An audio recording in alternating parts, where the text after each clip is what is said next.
Hello, my name is Alina and I'd like to welcome you in my life. That's a very big step for me, but why should you care? And in fact, there are many reasons and also none.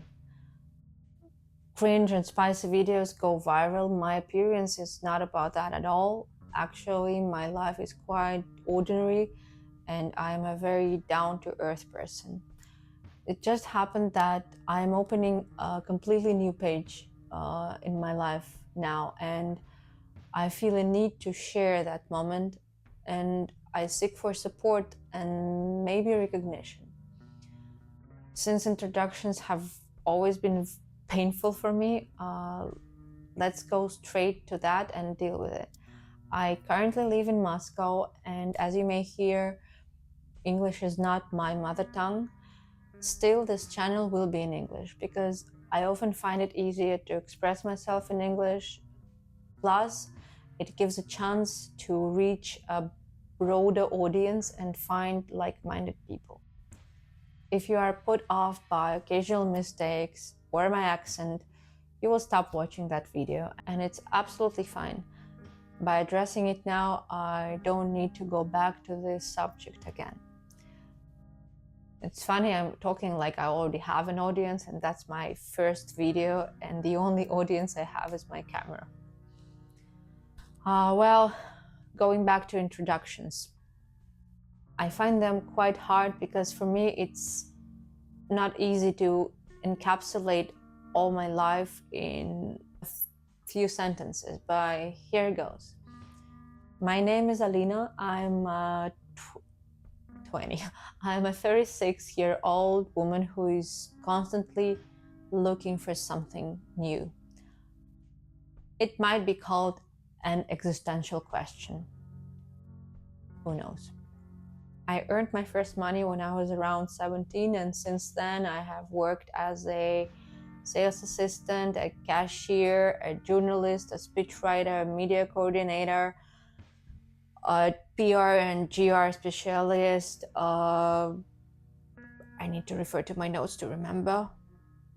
A flight attendant, an external relations and development manager, an entrepreneur. I had my own clothing brand, an interpreter, and a teacher. Interpreting and teaching are two things I'm mostly doing at the moment. Mostly in Russia, but I've also lived and worked in the UAE, in the United States, and in China. I think I'm at the stage now when I'm starting to realize that the way itself is the designation, and I'm very happy about my current profession. I enjoy teaching, I love my students, and this is something which drives me and which gives me energy. So now I am switching my attention from career changes to new challenges, and it happened to be sport challenges.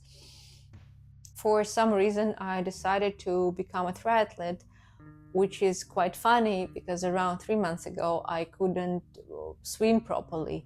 I couldn't swim even 25 meters without suffocating. And I absolutely hated cycling because it was very painful in different areas of my body, if you know what I mean. And also my legs felt very heavy. The only thing I thought I was good at was running.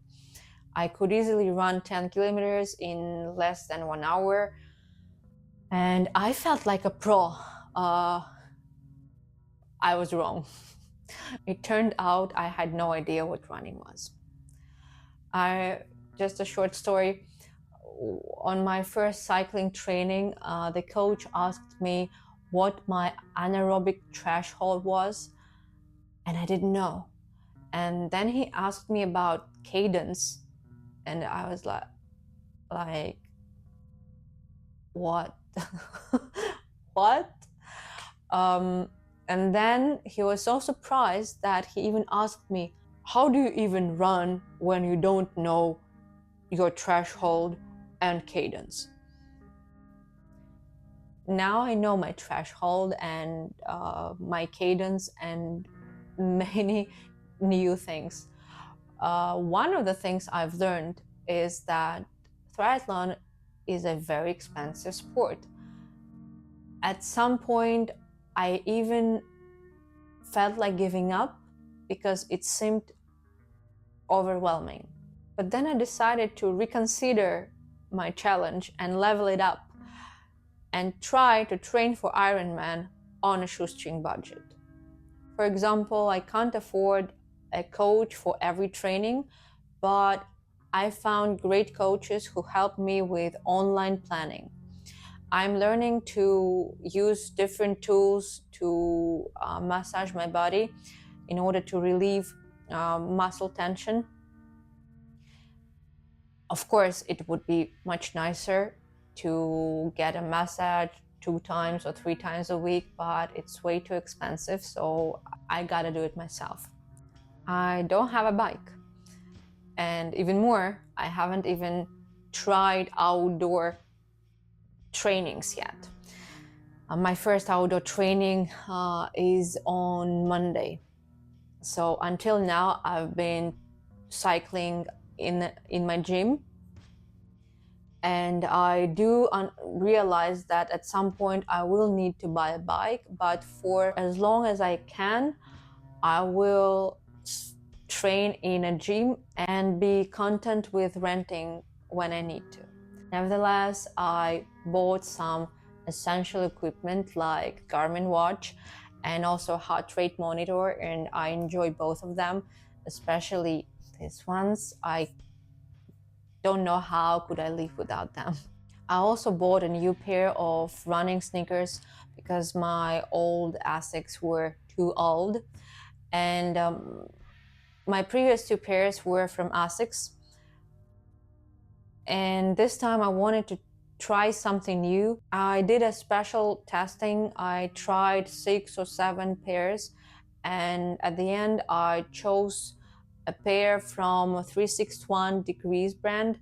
The model name is Centauri or something like that.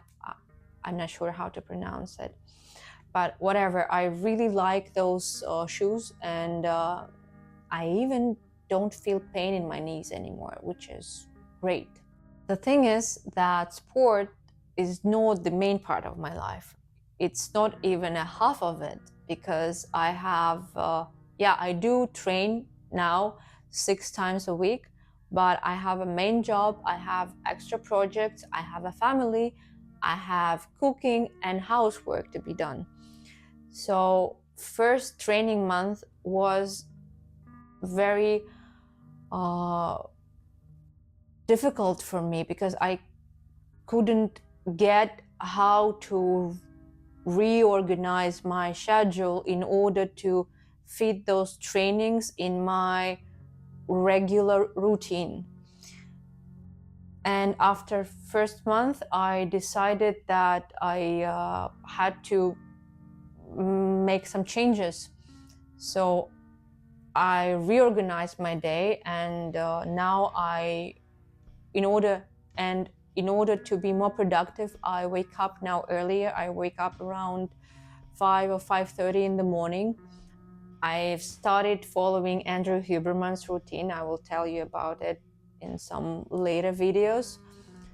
And it helps me to wake up and keeps me energized until the end of the day.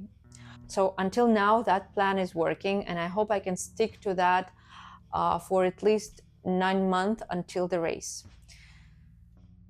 That's what I'm here to share. My new experience of training for an Ironman without prior experience, on a tight budget, while trying to fit these intense trainings in my everyday life.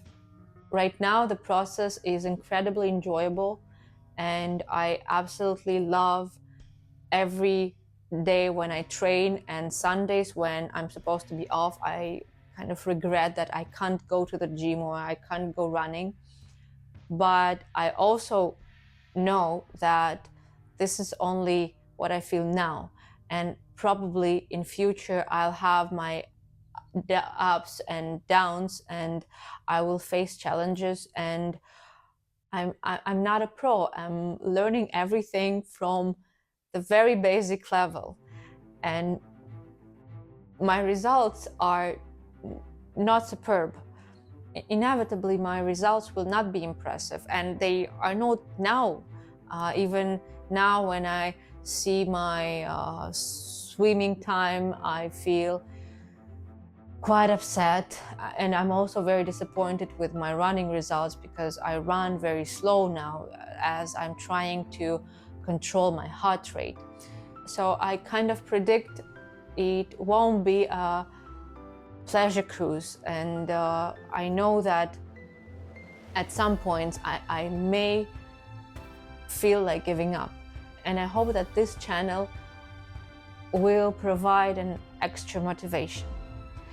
If you are still watching, that alone means my story is worth telling, and I am truly grateful for your interest and for your attention and for your time. I hope you will follow me in this journey, and if you have any similar experiences or anything you would like to share, I'd like to hear that in the comments. While I should remind you to subscribe and like this video, I trust that those of you who want to will do so naturally. So that's it for now, and hope to see you soon.